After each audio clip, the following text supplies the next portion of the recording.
तो भगवान शिव जी ने कहा देवी आपने पूछा नहीं इसलिए हमने बताया। पार्वती मैया बोली तो आज हम निवेदन कर रही हैं, आपसे पूछ रही हैं कि बताओ ये मुंड किसके हैं? भगवान शंकर जी ने कहा ये आप ही के हैं। पार्वती मैया बोली तो अब तो देखो एक झूठ पकड़ने से कितनी झूठ निकलते जा रहे हैं, कितनी बेईमानी निकलते जा रही है आपकी। भगवान शंकर जी बोले कैसी बेईमानी? तो पार्वती मैया बोली कि ये मेरे मुंड हैं। शिव जी ने कहा आप ही के मुंड हैं। कई कितने हैं? कई गिन लो तुम, ये एक माला कितने मुंडों में बनती है, कितने दाने होते एक माला में, आप सब लोग जानते। पार्वती मैया बोली तो ये बताओ भोलेनाथ ये यदि मेरे मुंड है तो निश्चित है कि इतनी बार मैं मर चुकी, मेरी मृत्यु हो गई इतनी बार। शंकर जी ने कहा तभी तो मुंड आए माला, नहीं मरती तो मुंड कहां से आता? तो पार्वती मैया बोली अच्छा ये बताओ कि मैं इतनी बार मर गई, आप एक आध बार मरे कि नहीं? भगवान शंकर जी बोले हम मरते ही नहीं। तो ये कितनी बड़ी बेईमानी है कि आप मेरे पतिदेव और मैं आपकी धर्म पत्नी, मैं इतनी बार मर गई और आप एक बार नहीं मरे, तो ये भी तो बेईमानी है। देखो दाम्पत्य जीवन यदि सुखमय है, मंगलमय है, पति और पत्नी में प्रेम यदि शाश्वत बना हुआ है जीवन भर, एक दूसरे का आदर पति और पत्नी करते हैं, तो वो सतयुगी जीवन जी रहे हैं। और फिर और दोनों दंपति के मन में हमेशा हमेशा भगवान से एक ही निवेदन होता है कि प्रभु यदि संसार से हम जाएं तो हम दोनों एक ही साथ जाएं, वियोग सहन ना करना पड़े। अच्छी पत्नी के लिए कोई नहीं चाहता है कि मेरी पत्नी मर जाए, चाहता है कोई? क्यों भैया?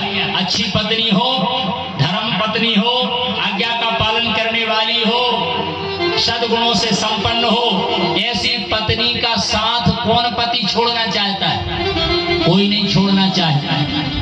हाँ ये जरूर है कि जो पत्नी दिन रात पति से लड़ती हो, खाओ खाओ करती रहती हो, नागिन जैसे फुसकारती रहती हो, तो वो तो दिन रात यही भजन कर रहा होगा कि हे भगवान हे परमात्मा कब पीछे छूट जाए, कब ये ऐसा हो सकता है। लेकिन दाम्पत्य जीवन यदि सुखमय है तो फिर वियोग कोई नहीं चाहेगा। मैया पार्वती जी ने भगवान शिव जी से कहा कि भोलेनाथ बताओ आप क्यों नहीं मरते? भगवान शंकर जी ने कहा कि मैं न मरता हूं न मरूंगा।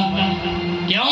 भगवान शिव जी ने कहा कि मैंने अमृत का पान किया है, मैंने अमृत पिया है, वो पीता ही रहता हूं।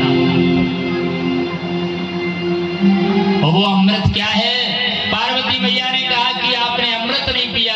भोलेनाथ मैंने तो आपकी महिमा सुनी है, आपकी कथा सुनी है कि आपने विष पान किया है। जरत सकल सुर भ्रंग विषम गरल जेहि पान किए। महाराज देवता लोग त्रसित होकर के, व्याकुल होकर, दुखी होकर के, हलाहल विष लेकर के आपके पास में पहुंचे और त्राहिमाम त्राहिमाम हे भोलेनाथ बचाओ बचाओ, तो आपने उनके ऊपर दया कर दी, उनको बचा दिया। उनको बचाने के लिए, देवहित के लिए, और आपने विष का पान किया है, ये कथा मैंने सुनी है। लेकिन आपने अमृत कब पिया है, ये कथा आपने मेरे लिए नहीं सुनाई। और वो कौन सा अमृत पिया है आपने? देवताओं ने जो अमृत पिया है वो तो विष और अमृत निकले थे समुद्र मंथन से, तो विष का पान आपने किया और अमृत का पान देवताओं ने किया। आपको तो उस समय अमृत मिला नहीं था, लेकिन आपने अमृत कब पिया? तो भगवान भोलेनाथ कहते हैं कि देवी तब कथामृतम तप्त जीवनम। गोपी गीत में आता है तब कथामृतम तप्त जीवनम। तप्त जीवन के लिए, व्यथित जीवन के लिए, दुखी जीवन के लिए आपकी कथा ही अमृत का कार्य करती है। आपकी कथा अमृत है। भगवान की कथा क्या है भैया? कथा अमृत है। भगवान शिव जी ने कहा मैंने कथामृत का पान किया।